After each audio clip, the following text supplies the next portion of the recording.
By now you've probably seen a lot about this, Samsung's new Z Fold 8. It is a fantastic phone, but should I buy the Fold 8 isn't the right question, because Samsung doesn't sell a folding phone. Oh no, my friends, Samsung now sells 4 folding phones. And at first glance, is this a Fold Ultra, a Flip? It is a lot. For me, the second I picked up the original Z Flip, I was totally sold. I spent years daily driving these. The original Flip, the 5G, the 3, the 4, the 5, but a little while ago, I actually did set the Flip down. But I'm ready to atone for my sins, or at least some of them, because for this video, I've assembled the entire lineup, not just for a quick hands-on. I've spent the last few weeks daily driving each and every one. So I really got 2 answers for which one to buy. The one I recommend to you, and the one I spent my own money on. I'm actually quite excited for this Unpacked because for the last year I've been using the Z Fold 7. This is a phone that I didn't expect to like. The earlier models, they felt too thick, too bulky, too compromised, but the 7, it's kind of done something for me that I didn't really expect, and that I actually find a lot of use opening it up, multitasking. It almost replaced the laptop for me in some ways. But I also still miss the Z Flip. And on top of that, you've got the wide fold. I feel there's really a case for all 3 phones. Excited to see. So I just finished up Unpacked, and it was a really interesting event because it's not straightforward. Let's take a second to unpack the options that you've got from Samsung. So the entry level is the $1,200 Z Flip 8. This is basically a normal phone that folds down to half the size. One step up gets you the $1,900 Z Fold 8. This is the brand new wider form factor, but one more step up the ladder gets you the $2,100 Z Fold 8 Ultra. This is the same kind of design that folds have traditionally had, a smartphone that expands to a small tablet. And then there's the big boy, the $2,900 TriFold, which is a phone that expands out to a massive tablet, and it's also a phone that's already been discontinued at this point. Let me spend some quality time with the new Fold 8 and see, is it actually worth $18.99? So, I have been using the Fold 8 for a little over a week now, and my thoughts have evolved a lot. This phone is the definition of the honeymoon phase. You pick it up and you go, holy shit, this form factor is amazing. I previously spent some time with the original Google Pixel Fold a couple of years ago. That phone was thicker, it was heavier, it had huge bezels. This is the wide boy form factor done right. It is thin, it is light, and the screen itself, the outer display, on specs doesn't look that impressive. But the best way I can describe it is it's almost like if you took an iPhone mini and you stretched it a little bit wider, which is fantastic because that phone has such a nice ability to be used with one hand, and the Fold 8 is just about as usable. You can easily swipe down. While I would highly recommend to get your hands on a Fold 8 to really understand the form factor. Good luck. What do you mean good luck? I pre-ordered mine and it's gonna take 2 months. You actually ordered one? So the best way to actually look at it would be to put it beside an S26 Ultra. It's ever so slightly wider, but obviously much, much less tall. You put it next to something like an iPhone Air, well, it's dramatically wigglier, I will say, but it is way wider and way less short. I think Samsung actually did a really good job of maximizing that sort of front screen. One area where you definitely lose a lot of screen real estate though is in vertical video. On the Fold, there's huge black bars. I'm a little disappointed with how this wider aspect ratio actually feels like a bit of a downgrade, but the inner display is really where this phone shines. For normal photos that are taken in like landscape like this, it's a 3:4 aspect ratio display, which means that a photo will fully fill up the screen with no black bars whatsoever. While it's not an actual full screen display, the 16:9 gives you significantly more screen real estate than a normal smartphone, or even something like the Fold 7 or the Fold 8 Ultra. I actually think that the outer display is a little bit of a compromise, but the inner display is absolutely fantastic. And so as I'm using the Fold 8, I find myself opening the phone up a lot more. And that sort of, ooh, when you pick it up, it feels kind of unique. That kind of stuff I think is quickly wearing off. One thing about the Fold 8 that is a legitimate downgrade across the board is the hinge. Now don't get me wrong, the hinge has a nice little feel, so as you open it up, once you get past, I don't know, like 2/3 of the way, it springs open, which is nice. So if I open up YouTube and fold the phone in half, you'll see that it will go into flex mode, but the hinges basically wants to open by itself. Yeah, it snaps open. That's a legitimate downgrade with the Fold 8 that you just don't have to deal with if you're buying a Fold 7 or a Fold 8 Ultra. I do really wish that Samsung would stop doing this vertical camera setup. You have got wobble city with this. I think the iPhone does it better. There's still a little bit of wobble, but it's not as bad. While I'm not 1000% sold on every decision they made, this is a fantastic feeling piece of hardware. If you've never used a foldable phone before, you can really think about this as a traditional phone that just happens to expand out. If you look at like the original Galaxy Fold, I mean, the screen was tiny, it had this huge cutout for the front-facing camera. Like, there were a lot of issues with those early phones that have pretty much just simply been addressed. They've still definitely got the price penalties when you're spending $1,900, but at least when you're spending that money, you're not compromised in a way that you absolutely were even just a few years ago with a foldable. The durability, of course, remains to be seen. These are still not going to be as durable as a traditional slab phone, right? So there is some water resistance. These will get splashed. You can submerge them if you want, but you probably shouldn't. And the real issue with folding phones is dust. All it takes is for a little bit of dust to get inside the mechanism and it can cause real issues. These screens are still soft, right? So if you've ever used any smartphone, typically you'll have very strong Gorilla Glass on the outside, but the inner displays on these phones are still more fragile. If I took a key and ran it across the front of this phone, it would very likely scratch. My understanding is that with this generation, Samsung have actually glued the entire screen down so that there shouldn't be anywhere for screens to bubble. The crease is also significantly smaller on the Fold 8. It is there, but it is very minimal. If you're someone who's considering a folding phone for the first time, Samsung and many others in the industry have spent a long time working out the kinks. I would tell you that as someone who was here in the Flip 1 days, boy oh boy, is it a whole lot better than it used to be. Now there are minor annoyances. So the fingerprint sensor on the power button is really fast, but both it and especially the volume rocker feel like they're mounted kind of oddly high on the phone. And I also wish that the phone, when it's open, had speakers on the left and right for full stereo, which is the way that the Fold 7, the Ultra, has it. On the Fold 8, you're just getting audio out of the left side.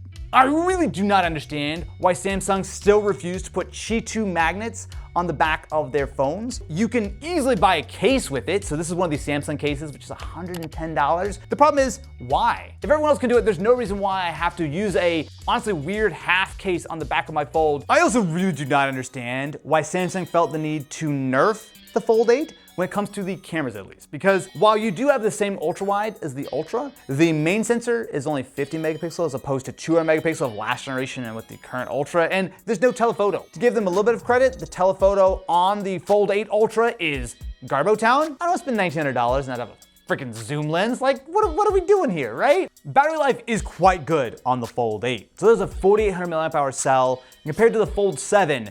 That was a phone that I would pretty much always get through a full day, but if it was a longer day or a travel day, I'd be pretty much on fumes at the end. With the Fold 8, it is a noticeable improvement. I didn't know what to expect. Like, I tried to go into this phone with low expectations. But it's funny, I've almost had like the reverse of like the honeymoon effect. Maybe I actually don't want to spend the rest of my life with this phone. And in fact, I've made a terrible mistake, which would be a really weird way to feel after your honeymoon. Some of the minor little issues have actually started to build up into, I would say, real doubts. While this is the phone that's getting all the hype, there are a full 4 folding phones from Samsung. So why don't we try a slightly different form factor next to see what's the actual best foldable phone. Okay, so the Fold 8 Ultra is an interesting phone because I've spent the last year daily driving the Fold 7, and I will tell you, it is almost the exact same phone. There's minor things, like the Fold 8 Ultra has like a little bit of a bevel on the actual phone, which makes it a lot easier to open and close. They've tuned the hinge this year, which feels really nice. They have a nice like anti-reflective coating. And it does have a much larger 5,000 milliamp hour battery.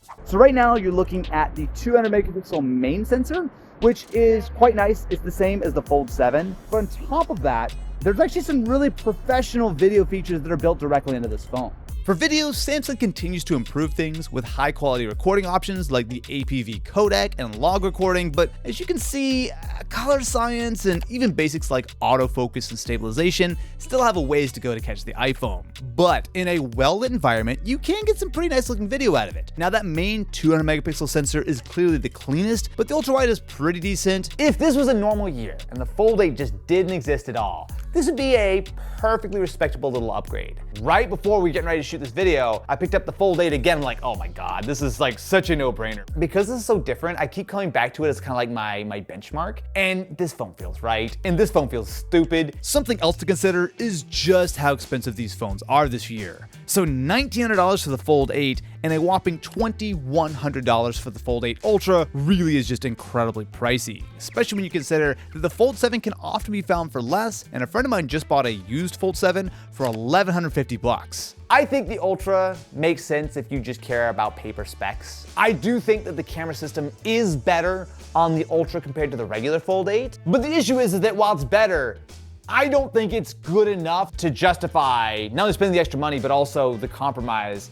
of having this worse form factor. Look, can I give you my pet conspiracy theory? I think that this was the Fold 8, and then they go, wait a minute, we should try the square aspect ratio that I was trying, and they just kind of like wedge this in. As far as the choice between these guys, I think the very obvious answer is the Fold 8. But the Samsung foldable rabbit hole goes a whole lot deeper than just bifolds. Psh, who wants a bifold when you can go for a trifold? It is hard not to be impressed with the $2,900 Samsung Galaxy TriFold. Fully opened, it is a massive 10-inch screen, but Samsung only made a very small amount of them, which all sold out pretty much immediately when they went on sale earlier this year. And that was it, at least for now. You'll probably never see one of these out in the wild, but after using it for the last few days, I have thoughts. This phone, I will say two things about it at the same time. It is an absolutely incredible piece of technology, and it is absolutely not for me. When you're using this phone to do something like watch video, it is fantastic. But the problem here is that when you go to close it, oh, and you also can't close it from the wrong side, it gets really grumpy at you. You've got what looks like a really thick Z Fold 7 or Z Fold 8 Ultra. Now, there's nothing wrong with that, right? The outer display is very usable. It's got the same camera setup as the Fold 7, but the issue is this is a heavy phone. I can't believe that they don't have some kind of at least like MagSafe or something on this phone. With the weight of this and how big that screen is, I almost always want to have it propped up, and I feel like a chump because I gotta go carry around a stand so that my phone stands up by itself. This is not a serious phone for anyone to buy in 2026. The real answer is, I think, incredibly clear to me. I bought a Z Flip 8. Big surprise. Is this not exactly what you expected? Unlike the other devices that we've been taking a look at, which are all review units, this is my personal Z Flip 8. I pre-ordered it and it just showed up. I have purchased this Flip 8 to find out, is this the ultimate device? And will I finally find true happiness in this world? Goodbye return policy, hello happiness. What? No, their return policy is pretty good. I also ripped the tab. Oh, that color is good, dude. Oh, man. You know what, that just doesn't get old. There's essentially no crease at all for like 5 seconds. As soon as you open and close this phone like 10 times, the crease starts to appear. But look at that. They were ready for the first fold? Ah. Oh, I felt so good. Oh. Do we need to leave the room? I haven't had, censor this. this is the right size of a phone. It's even like more of a matte texture now. Oh, I'm so sorry I left you. Just give me a minute here. Everyone just give me just a... Okay, we'll leave. All right, so here's the thing. The Z Flip 8 is a pretty minor upgrade this year. There's no titanium display support like the Fold. It doesn't have the fantastic anti-reflective coating. It's the same decent-sized 4,400 milliamp hour battery and honestly kind of slow 25-watt charging speed. The biggest upgrade really is that they've slimmed the phone down and cut some weight. Now it is noticeable, especially if you put it next to something like the older Flip 5, as this kind of thing does make a big difference when it comes to the pocketability and the feel in the hand. I do appreciate the minor upgrades that are here, like bringing back the flagship Snapdragon 8 Elite Gen 5, at least in the US. It is an incredibly snappy chip, but again, the fact that this phone does not have Qi 2 support is especially crazy to me on the Flip, right? I mean, this is the most versatile phone they sell, which is why you'll see that I have added a magnetic ring to the bottom of my phone to give me some MagSafe support. Because look, the real magic with the Flip has always been the idea that it is the opposite of the Fold line. With those phones, you get a normal smartphone that expands to a small tablet to do more on your phone. But the Flip isn't a phone plus, it's a phone minus. As a device that's half the size of a normal phone, it's less bulky in your pocket, but the real killer feature, at least for me, is how it encourages you to do less. Now, you will never see this in Samsung's marketing, but in many ways I find this to be a better answer to those who are finding that they spend too much time on their phone than single-purpose devices like the light phone that Matt recently spent time with. In fact, actually a friend of mine, he uses a Flip for this exact reason. It at least encourages you to open your phone a little bit less without being a compromised mess. There are two ways it does this. So first is with the outer display. So it's possible to do a lot, although not quite everything without actually opening the phone. So apps are dead simple to add now, and you can easily resize them to fit no matter what. I actually really enjoy this as a quick hit to check something without accidentally getting sucked into scrolling reels on the world's smallest screen. The other is when you open the phone. It's not that hard or anything, but that little bit of added friction to flip the screen open, it works well to give you a split second to ask the question, do I actually need to spend more time on my phone right now? Well, I don't know, should I put my phone down and spend time doing something I actually care about, like looking at my Pokemon card collection, or hanging out with my kids? Why is that second? Now, one real weakness of the Flip that's been here pretty much since the beginning are the cameras, which is weird because you would think that the Flip is the perfect phone to put the best camera solution possible. And the thing is, the form factor is absolutely fantastic. It's fun to put it like the camcorder mode and stuff, but look, I gotta be real, the hardware is and has always been weak. There's just no way around it. The Flip makes real compromises on the camera side. Look, you gotta take what I say about the Flip with a grain of salt, because from the moment I picked up the very first model back at the launch event in 2020, something clicked for me in a way that I don't think it clicked for most other people. As far as I'm concerned, the Fold 8 is the best folding phone you can buy right now, and the Flip is the cheaper little brother for weirdos like me who enjoy tiny things for phones, which is a phone-related thing and has nothing to do with anything else whatsoever. Because I gotta be real, the Fold 8 has all the excitement for a reason. It's really nice to use both open and closed, especially if you watch a lot of long-form content on your phone. It's fantastic for multitasking, and really compared to a traditional slab phone,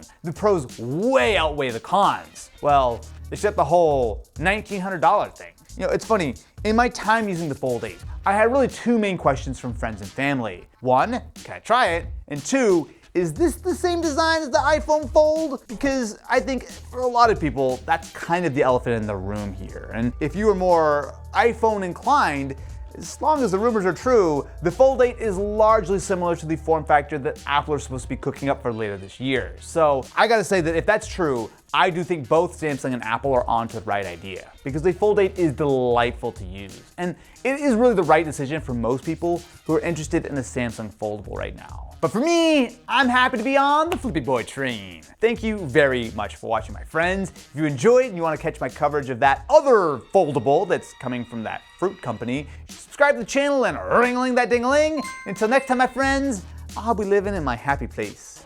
Just open and close. Was it ever gonna go any other way? Come on. I just like little things in my hand. Sash. I like small things, damn it! And that is the correct size. And